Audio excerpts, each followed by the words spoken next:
الحمد لله رب العالمين والصلاة والسلام على رسولنا محمد وعلى آله وأصحابه أجمعين. Falënderimet takojnë vetëm Allahut, paqja, mëshira, bekimet e tij qofshin mbi vullën e pejgamberit Muhammedin alayhis salam, mbi familjen e tij, mbi shokët e tij, dhe mbi të besimtarët që ndjekin rrugën e tij deri në ditën e fundit. Dashur vëllezër, nderuar hoxh Britani, Zoti i Gjithësisë ju pranon agjërimin e kësaj dite të muajit Shawwal. U bërë disa ditë tani që kemi përfunduar muajin e begat Ramazanit, por megjithatë stinët e adhurimit, momentet e veçanta dhe begatat e adhurimit nuk përfundojnë asnjëherë. Sapo mbaron një kohë e bukur e veçantë, fillon një kohë tjetër, mjafton që besimtari të jetë gjithmonë i përkushtuar ndaj Zotit të Gjithësisë dhe gjithmonë do të gjejë se çfarë të bëjë. Do të gjejë vepra të mira, të virtytshme, që janë të dashura për Allahun, që na i ka nxitur pejgamberi Muhamedi alayhis salam, siç është për shembull dhe agjërimi i muajit Shawwal. Gjatë ditëve të këtij muaji, që pejgamberi alayhis salam thotë që kush e përfundon Ramazanin dhe e pason me 6 ditë nga muaji Shawwal, është si do të ketë agjëruar gjithë vitin. Pra Ramazani quhet si 10 muaj agjërim dhe 6 ditët e Shawwalit plotësojnë 2 muaj të tjerë, ka plotësohet një vit i tërë shpërblim agjërimi. Megjithse Ramazani përfundoi si muaj, si kohë, por atmosfera, emocioni dhe veprat e adhurimit, ato nuk përfundojnë kurrë. Shpirti i Ramazanit duhet të jetë gjithmonë i gjallë në mesin tonë dhe rikthimi i kësaj tradite të agjërimit të Shawwalit dhe iftarave të Shawwalit është vërtet diçka shumë e bukur, e cila na bën ndonjëherë të përjetojmë ato që ne përjetuam në muajin e begat të Ramazanit. Dhe ky agjërim na kujton që agjërimi vazhdon, na kujton që ne duhet të vazhdojmë me leximin e Kuranit, duhet të vazhdojmë me namazin e natës, duhet të vazhdojmë me faljen e namazit në xhami dhe me të gjitha veprat e tjera të mira, sepse thesaret, mirësitë dhe begatitë e Allahut për ata që janë të vazhdueshëm janë të mëdha. Të gjithë e keni dëgjuar hadithin e pejgamberit alayhis salam kur dikush shkoi e pyeti dhe i tha: "O i dërguar i Allahut, më thuaj një fjalë në Islam që të mos kem nevojë më të pyes askën tjetër pas teje." Dhe çfarë i tha pejgamberi alayhis salam? "Kul amantu billahi thumma istaqim." Thuaj, i besova Allahut dhe më pas i qëndrueshëm në këtë rrugë.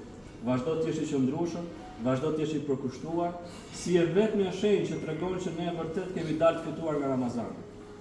I fituar nga Ramazani ka dalë ai i cili i ka bërë dobi vepra që ai bëri Ramazan. I ka bërë dobi agjërimi që ai bëri Ramazan.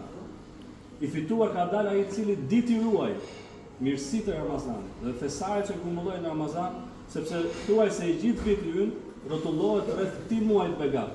Pra me anë të këtij muaji ne përmirësojmë gjithë pjesën e mbetur të vitit ku ne jemi të vazhdueshëm.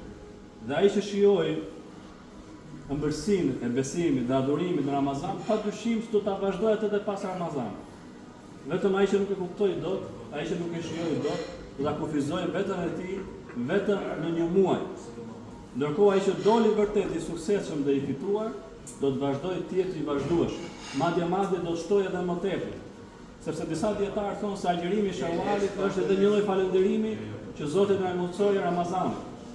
Pra falënderimi për veprat e mira ose për mirësitë e Zotit bëhet sërish po me adhurim. Sa të tjerë thanë se agjërimi i këtij muaji plotëson mangësitë që ne kishim në Ramazan. Pra është një lloj rikuperimi për ne. Disa gjëra mbas nuk i realizuam dot si duhet, sa duhet, besimtari vazhdon dhe tregon përkushtimin e tij, tregon vendosmërinë e tij, tregon që adhurimi i Allahut sigurisht që vazhdon, stinët e adhurimit janë të vazhdueshme. Pra thuaj se kjo kohë nga Shawali dhe në vazhdim, këto quhen ndryshe muajt e haxhit. Pra Zoti i Gjithësisë nuk dëshiron që ne të bien, por dëshiron që të jemi gjithmonë në ngjitje e sipër.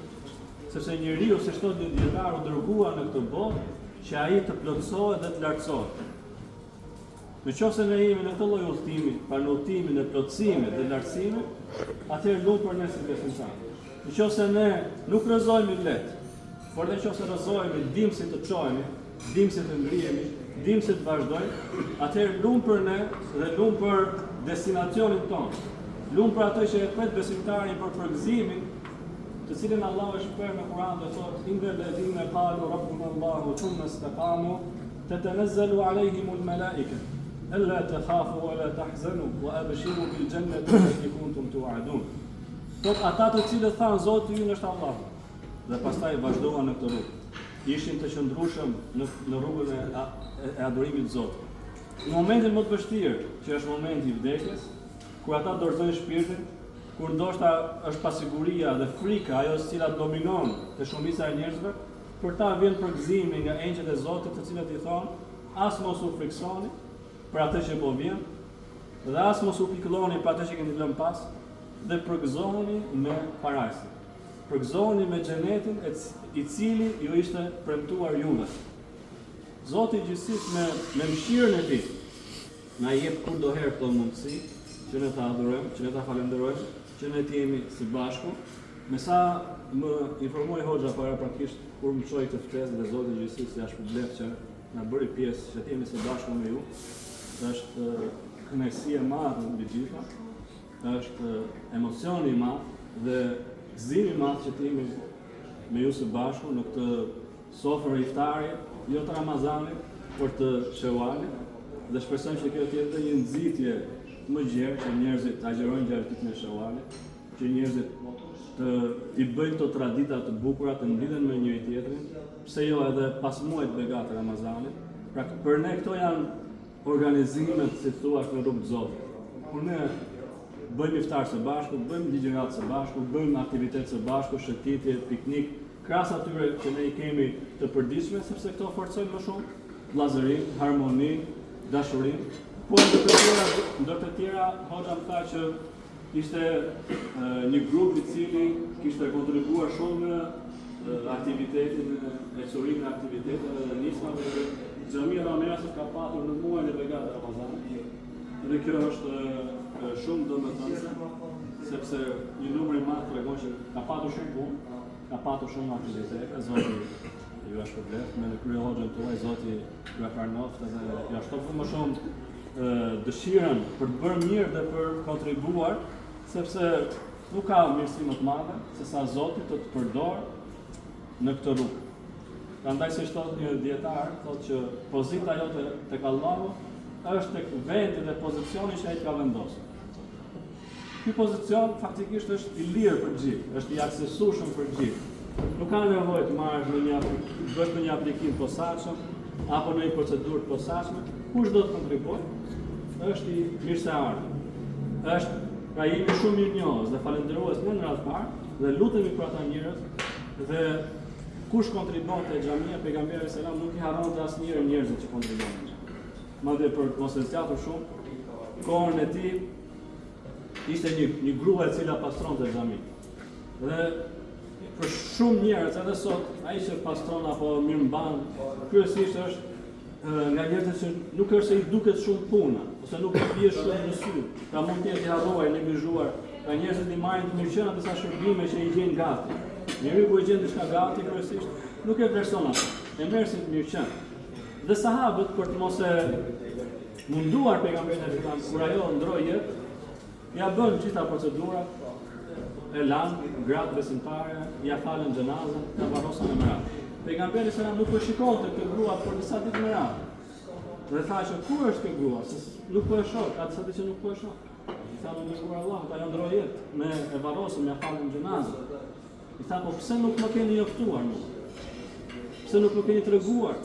Pra duke vlerësuar kontributin e saj, duke vlerësuar sakrificën dhe përpjekjen e saj që bënte pastrimin e xhamisë pejgamberit alayhis salam. Dhe pasi i kritikoi ata dhe u dha dhe atyre një lloj mësimi që çdo njeri është i rëndësishëm, që çdo njeri duhet vlerësuar, edhe nëse nuk e vlerësojmë dot, lutemi për gjithë ata që ne i dimë dhe shumë të tjerë që mbase nuk janë këtu, por sigurisht që kanë dhënë kontributet e tyre dhe shkoi vetë pejgamberi selam, ja falën dhe një xhenazë, qallën mbi varrin e saj dhe u lut shumë gjatë për shpirtin e saj që Allahu ta falë dhe ta mëshironte. Nuk dua të zgjatem më shumë. Dhe Zoti na bashkoft çdo shumë në këto lloj gëzimesh. Amin.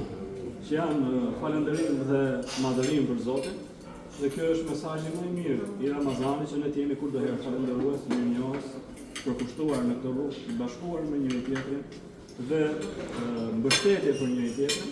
Zoti ju shpërblet, Zoti e pranon. Amin. Selam aleikum. Është mëftirët, Allah më ngërzimet të zotë rahmet, ka qenë diku tjetër edhe ka ndryshuar agjendën. Inshallah Ramazanin paqim gjithmonë me ibadetet e tona inshallah. E na mbret Zoti për hajër për mirë. Që nga fundi deri te fillimi inshallah. Selam aleikum.